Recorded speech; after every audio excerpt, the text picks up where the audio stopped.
नमस्ते। मैं डॉक्टर ज्योति पंचकर्मा आयुर्वेदिक क्लिनिक महालक्ष्मी नगर इंदौर से। मित्रों, मैं अब आपको एक कविता सुनाने जा रही हूँ। आप उसको गौर से सुने, बाद में हम उस पर चर्चा करेंगे। बहुत हुआ कोरोना कोरोना का रोना, अब तो आयुर्वेद अपनाओ ना। अभी तो सिर्फ एक कोरोना महामारी आई है, आगे बहुत कठिनाई है। अपनी तो बिगड़ गई, अब क्या अपने बच्चों की पाली है। जागो जागो अब तो जागो, यही जागने की बारी है। कह रहा है जो युगों युगों से आयुर्वेद, उसी को अपनाने में समझदारी है। वर्तमान में जो स्थिति चल रही है उसका वर्णन आयुर्वेद में 5000 साल पहले ही कर दिया गया था, जिसका वर्णन जनपदोदंश के नाम से हमें मिलता है। एक बार चरक संहिता में इसका वर्णन है। चरक संहिता के विमान स्थान द्वितीय अध्याय में एक बार आयुर्वेद के महर्षि पुनर्वसु आत्रेय अपने शिष्यों के साथ बैठे थे और उन्होंने कहा कि आप औषधियों का संग्रह कर लें। और तो शिष्यों ने पूछा कि औषधियों का संग्रह क्यों करना है अभी। तब पुनर्वसु आत्रेय ने कहा कि जो विकृत वायु, विकृत जल और जो विकृत चंद्रमा और सूर्य की स्थिति दिख रही है, उस सब से ये संकेत हो रहा है कि बहुत बड़ा जनपदोदंश आने वाला है। अब जनपदोदंश क्या है? जनपदोदंश का मतलब है कि कोई भी बड़ी बीमारी जो एक बहुत बड़े एरिया को, स्टेट को, कंट्री को, डिस्ट्रिक्ट को अफेक्ट करे, उसका विध्वंस कर दे, उसे जनपदोदंश कहते हैं। तो जनपदोदंश का वर्णन आयुर्वेद ने पहले से ही कर दिया गया है।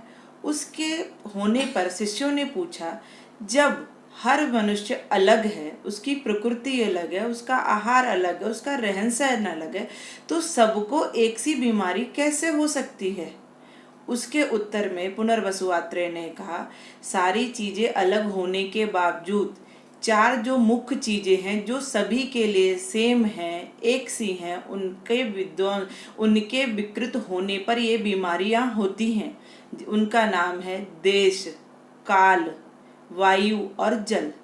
जब विकृत देश, विकृत काल का एग्जाम्पल आप अभी देख सकते हैं।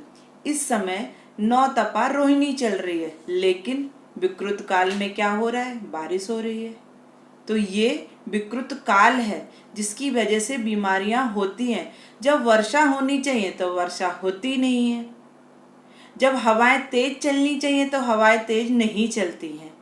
ये सारी चीजें इंडिकेट करती हैं कि पर्यावरण प्रदूषण, इन सब से जो बीमारियां होती हैं और जो बड़े लेवल पे लोगों को अफेक्ट करती हैं, उनको जनपदोदंश कहते हैं। कोरोना क्या है? कोरोना एक वायरस है जो कि हमारे शरीर में सर्दी खांसी जैसे सामान्य सिम्टम दे रहा है। कोरोना किनके लिए घातक हो रहा है? जिनका शरीर उन लक्षणों से लड़ नहीं पा रहा है। तो ये नेचुरल फिनोमिना है प्रकृति का, एलिमिनेशन का। जो नहीं लड़ पाएंगे वो हारेंगे, है ना? तो इसी पे हमें काम करना है। आपको बहुत सारी न्यूज चैनल से आ रही होगी कि गुजरात से लेके महाराष्ट्र, उत्तर प्रदेश, बहुत सारी जगह पे कोरोना पेशेंट्स को सिर्फ आयुर्वेदिक दवाइयों से ही कोरोना से छुटकारा दिलाया गया है। आयुर्वेद की शक्ति को पहचानना है हमें, अपने शास्त्रों में वर्णित चीजों को अपनाना है और स्वयं को स्वस्थ बनाना है।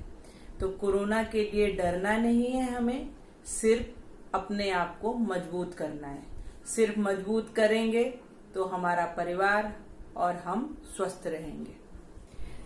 आयुर्वेद में इस जनपदोदंश से लड़ने के लिए क्या उपचार बताए गए हैं?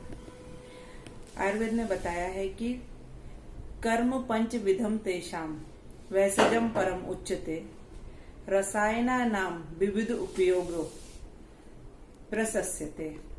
इसका मतलब ये हुआ कि जो पंचकर्म बताए गए हैं, वमन विरेचन, बस्ती, रक्त मोक्षण, उनका उपयोग करें। परम औषधि वैसज, जो रसायन औषधियां है, उनका उपयोग विधि पूर्वक करें। जैसा कि आजकल हो रहा है कि बहुत सारे काढ़े बताए जा रहे हैं। कोई बोल रहा है कि तुलसी का अर्क पियो, कोई बोल रहा है गिलोय के अर्क पियो, कोई बोल रहा है कि तेज पत्ता, इन सब का काढ़ा पियो। ये सारी चीजें जनरल हैं। अपनी प्रकृति के हिसाब से, आपकी प्रकृति के लिए जो रसायन है वो औषधियों का सेवन करें। रसायन क्या होता है? रसायन ऐसी औषधियां हैं जो हमारी सप्त धातु, रस, रक्त, मांस, मज्जा, जिनसे मिलके हमारा शरीर बना है, उनका वर्धन करती हैं, उनको बढ़ाती हैं। और ये सब धातुएं जब बढ़ेंगी, वात पित्त कफ का साम्य होगा, तब हमारे शरीर की रोग प्रतिरोधक क्षमता स्वयं ही बढ़ जाएगी। इसलिए इन सारी चीजों का सेवन करें। अब रोग प्रतिरोधक क्षमता कम क्यों हो जाती है, उसके बारे में थोड़ा सा जानेंगे। जो आहार, जो भोजन हम करते हैं और उनका किन्हीं कारणों से, जैसे कि देर को करना, अति मात्रा में भोजन करना, असमय भोजन करना, विरुद्ध भोजन करना, इन सब की वजह से जब अच्छे से पचन नहीं हो पाता है और अपचित मात्रा में, अपचित अवस्था में ही भोजन हमारे शरीर में पड़ा रहता है टॉक्सिन्स की फॉर्म में, उसकी वजह से ही हमारी रोग प्रतिरोधक क्षमता कम होती है। तो अपनी रोग प्रतिरोधक क्षमता बढ़ाने के लिए हमें क्या करना है? संतुलित भोजन करना है। आयुर्वेद में बताए गए ऋतुचर्या, आहार विशेष आयतनानी, दिनचर्या, इन सब का पालन करना है। अपने आप को स्वच्छ और स्वस्थ बनाना है।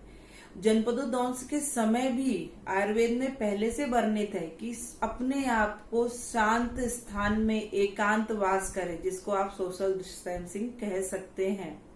अपने आप को स्वच्छ रखें, सैनिटाइजेशन करें और अपने आप को इन सारी बाहरी चीजों से बचाएं।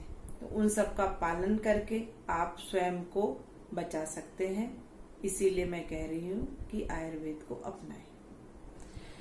जो रसायन चिकित्सा मैंने आपको बताई है, जो कि हमारे शरीर की रोग प्रतिरोधक क्षमता बढ़ाएगी, उन्हीं सारी औषधियों को मिला के हम लोगों ने एक इम्यूनिटी बूस्टर किट बनाया है, जिसमें नस्य का तेल दिया गया है, जो आप आपकी नाक में सुबह शाम एक से दो बूंद डाल सकते हैं।